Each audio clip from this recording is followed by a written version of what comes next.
Help support AMTV by becoming a patron, an AMTV staff member, and following us over on Twitter.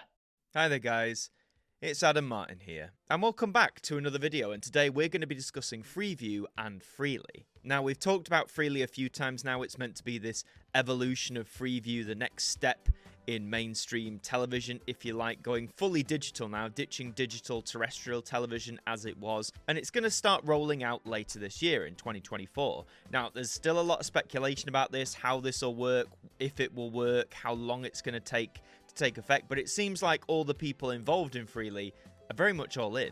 But there's been recent news. I've saw this article on RXTV, as always, go and check them out, great site, and it says the extent of project to migrate FREEVIEW viewers to streaming becomes clear. So obviously that is one of the biggest hurdles for Freely. It's the fact that they're going to have to migrate all these FREEVIEW viewers over onto the new system. I mean, there's still millions of homes that use FREEVIEW, right? And, you know, a lot of people said, even when Freely just got announced, they said, oh, you know, FREEVIEW's dead, there's no reprieve for it. But I'm posing the question today, could FREEVIEW possibly be getting some sort of a second chance here? Well, let's have a read of this article, shall we? It says 16 million homes receive FREEVIEW as their primary TV platform. That's according to latest audience data. That makes the digital terrestrial television platform still the dominant way of accessing traditional TV services. There are just over 28 million households in the UK total. Wow, okay, so if there's that many households, that's well over half then that still have FREEVIEW as their primary TV platform. So the system itself isn't very much dead. You know, it's probably the most accessible version of television we have on the market at the moment. Yes, I know you can get like Sky and Virgin subscription packages, but despite, you know, the cost of the set-top box and debatably the license fee as well, FREEVIEW seems to be the dominant form of how people consume their TV. I'm not sure whether it's including streaming platforms into that as well. It doesn't specify. According to GfK data, over 23 million FREEVIEW-capable TVs have been sold in the last decade. Many of the TVs are FREEVIEW Play compatible, that's the catch-up service, I believe, combining terrestrial TV with on-demand and live stream services. Yes, there you go. So, tens of millions sold within the last 10 years. That's a lot of TVs that,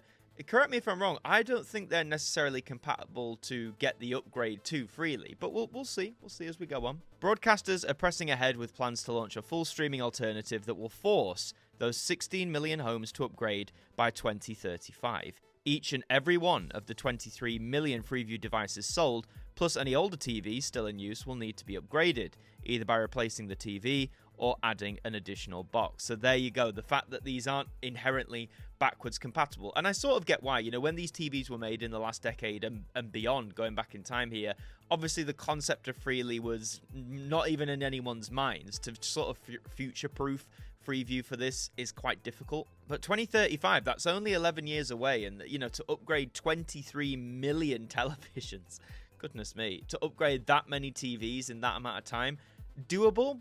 Possibly, but I'm not sure how easy it's going to be for them to do that. FREEVIEW's platform manager, Everyone TV, is planning to use its new Freely platform to move viewers away from terrestrial broadcasting.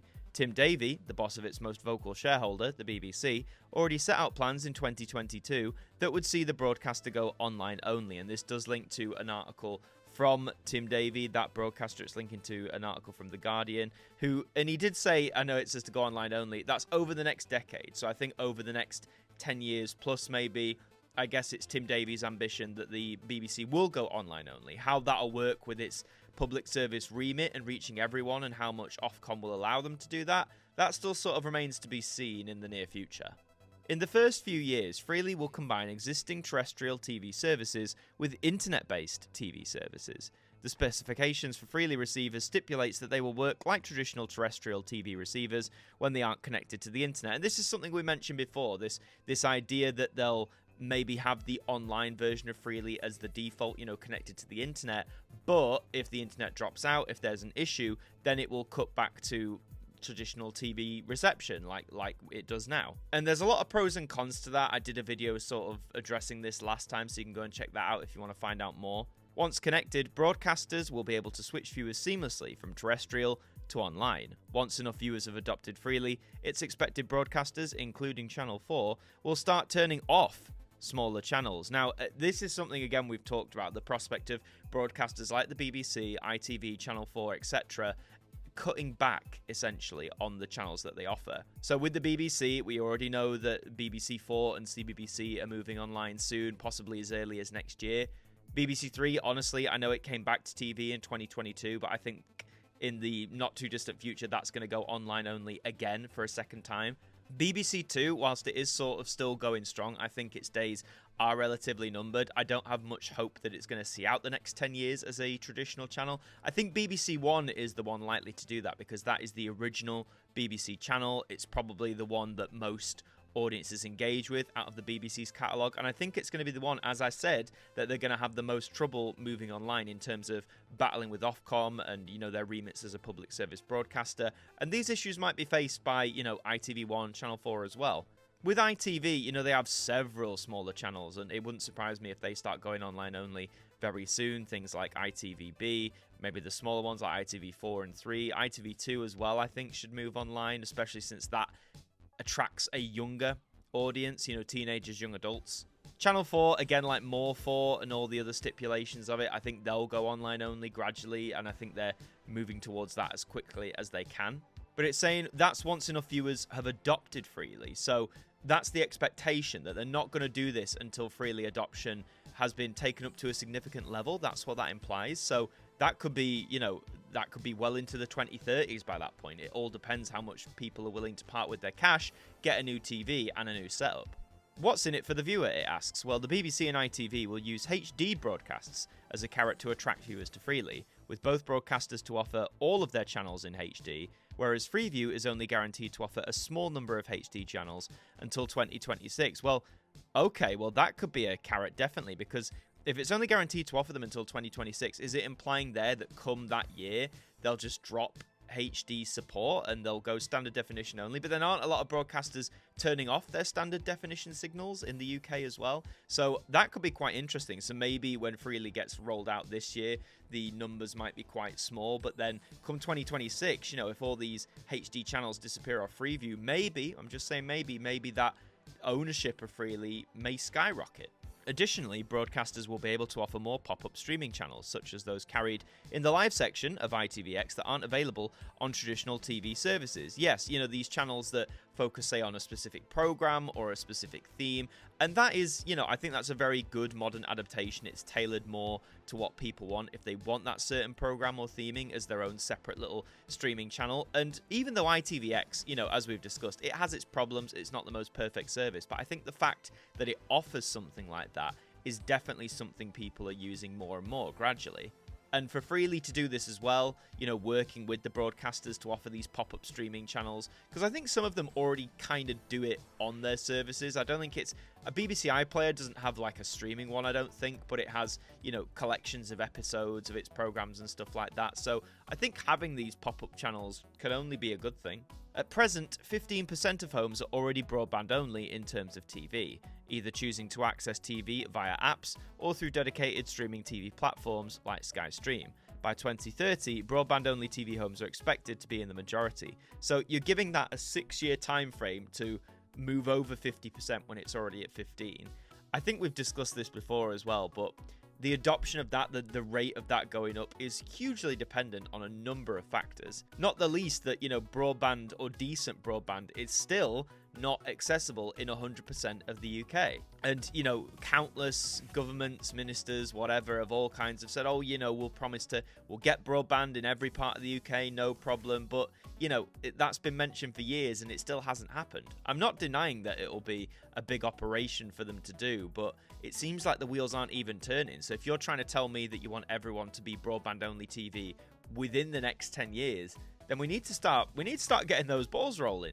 On a migration to streaming by 2035, Freeview was given a reprieve at the end of 2030 when the frequencies used for the service were safeguarded at the World Radio Communications Conference in Dubai. As part of the international agreement, broadcasters across the UK and Europe will have primary rights to the frequencies. Nevertheless, the government expects streaming to become dominant, with licenses to broadcast terrestrial services only to run until 2035. So again, that's implying that the government firmly believes that by that point, in just over 10 years, we'll be a majority streaming-only television nation, if you like. And that may happen, but I feel like we need a few more contingencies, because I think 2030 was the original goal. I think they then realized there was no way in hell they were going to make that. So 2035, again, 11 years away. I'll talk more about this in a second when we finish up on the article, but I'm a bit dubious. This gives the broadcasters just 11 years to encourage enough of the current 16 million Freeview homes to switch to streaming-based TV services, rendering all of the 23 million Freeview-capable devices sold in the last 10 years as obsolete. Existing TVs won't be upward compatible with Freely, and there's also a wider issue regarding availability of full fibre broadband services, there you go, especially in areas where commercial incentives to build and extend networks aren't present. This is the thing. So, upgrading 16 million homes to switch to internet-based TV services. I guarantee you now, a swath of the population, mainly the older population, and I'm just saying this because it's likely true, a lot of the older population are likely not bothered about streaming TV. They're not bothered about internet-based services. I can imagine my grandmother, for instance, if I said to her, Gran, how do you feel about upgrading your TV to get this streaming-based TV, this internet-based TV? Well, I mean, for starters, she doesn't even have internet in the house, so that's a no-go. But the thing is, a lot of people like my grandmother, people of that generation, will not be bothered. If they can access their TV, via the current Freeview model and stuff like that, that's all they need. That's literally all they need. And some will say, oh, well, if they close down Freeview or if it eventually gets shut off, then they'll have no choice. Yeah, they'll have no choice. But I bet you some of them will just bother not having TV at all, maybe stick with the radio or the newspaper or whatever. And some, will be forced to adopt it. But, I mean, is forced adoption really what you want for your brand? Also, the devices is obsolete. I know we've gotten a lot better at recycling old technological materials now, but that's a lot of TVs that aren't going to serve much of a purpose. And of course, they can serve a purpose. You could use them as a medium for a games console, for example. Most of those TVs probably have HDMI ports, amongst other things, so they're not completely useless. But the fact they're not compatible with Freely in the event that Freeview does get shut down, then that's tough. It did mention earlier that you might have to buy an additional box, implying that, if your TV doesn't have Freely built in, these newer TVs that are coming out, then you can buy another set-top box, which seems counterproductive because I thought the whole point of Freely was to move away from having these boxes. I don't know. But then it says these TVs can't be upgraded. I don't know. I bet the wording on this is a bit tricky. I'm implying it means you can't update the television itself. Maybe you can buy a box for Freely. Who's to say? And then this thing again of full fibre broadband services, areas where, the commercial incentives to build and extend networks aren't present. Well, that's true. There are some areas where there won't be that commercial incentive. Arguably, that shouldn't be the reason. We should just build it so everyone has access. But, this world does revolve around money. Despite Freeview's days and its current format being numbered, Owen Jenkinson, the director of Freeview, was upbeat at the latest figures. He commented, "This new milestone cements the appetite for free, accessible TV in the UK, as new players and channels continue to be added to the service every year at no cost to viewers. The channel now is to convert that appetite to free streaming in a way that justifies viewers having to buy the new equipment." That is a big challenge indeed. And yes, Freeview is still very much being used as a service, as those new figures show. New channels are being added to it, whilst channels are also being taken away. Let's not forget that. But this is it. Free streaming sounds great, but you got to buy a new telly, and you might have to buy a new set-top box, and you probably should have broadband internet. It's all these caveats. And even if all you have to do is buy a new TV, with the way technology is now, those new TVs, that's going to be at least a couple of £100. And I'm sure for some people they'll be like, I can afford that, no problem. But people are tightening their belts at the minute, so for a lot of people, just getting a new TV just like that isn't going to be a top priority, which might then make the uptake of Freely a lot more slow. So to round it off, is Freeview getting this reprieve? Has it been saved? No. All it's had this extension where, it's going to be around until at least 2035, another 11 years, but the aim of the industry seems very much to be, we're going to streaming-only TV, we don't need digital terrestrial anymore. That's the way it's going. And the first chance we get to cut Freeview off entirely, we're doing it. And again, they're not going to do that until the number of owners at least goes up to past 50%. I think they even won't do it if it hits 60, 70. I'd like to think they'd want as they call the vast majority. So maybe like 90, even 95% plus. Once they get to there, then I think they'll start cutting off Freeview, and those left will have to do the forced adoption. But It's going to take some time. And in terms of the adoption of like all these new TVs, you know, these new mediums to access freely, that's going to take time as well. Again, 16 million homes. That ain't going to happen overnight. And as I said, different families, different households will have different priorities. A TV might not be top of the list at first. I think you might have to subsidize these TVs or offer discounts and stuff like that if it gets really slow. It all depends what happens, doesn't it? Because there could be more, God forbid there isn't, but there could be more economic hardships that come in the future that further and further push this back. So whilst they're saying Freeview is good until 2035, I can somehow seeing it last even beyond that. That's just my rough prediction, but we'll see. Do you think Freeview has a life beyond 2035, or do you really think that is it? That's the cutoff point. Let me know in the comments down below. If you enjoyed the video, please leave a like on it. It does really help us out. And subscribe to the channel as well. We'd love to have you aboard here with us. In the meantime, I've been Adam Martyn from AMTV. Thank you for joining me, and I'll see you next time. Thank you to our patrons for helping to support the show, and a special thank you to Macra, Ethan Carberry-Holt, Bruce Danton, Globe of Reviews, Derek Chambers, Shaun Knock, Daud Khan, Liam De-Maine, Trev Hughes, Ajmac 200017, Dec KP20, Simon Harrison, Evan Hart 41, Jen, Ted Elliott, Tim Ripley, Mr. Eurovision 1986, and Robert Oliphant, our AMTV staff members.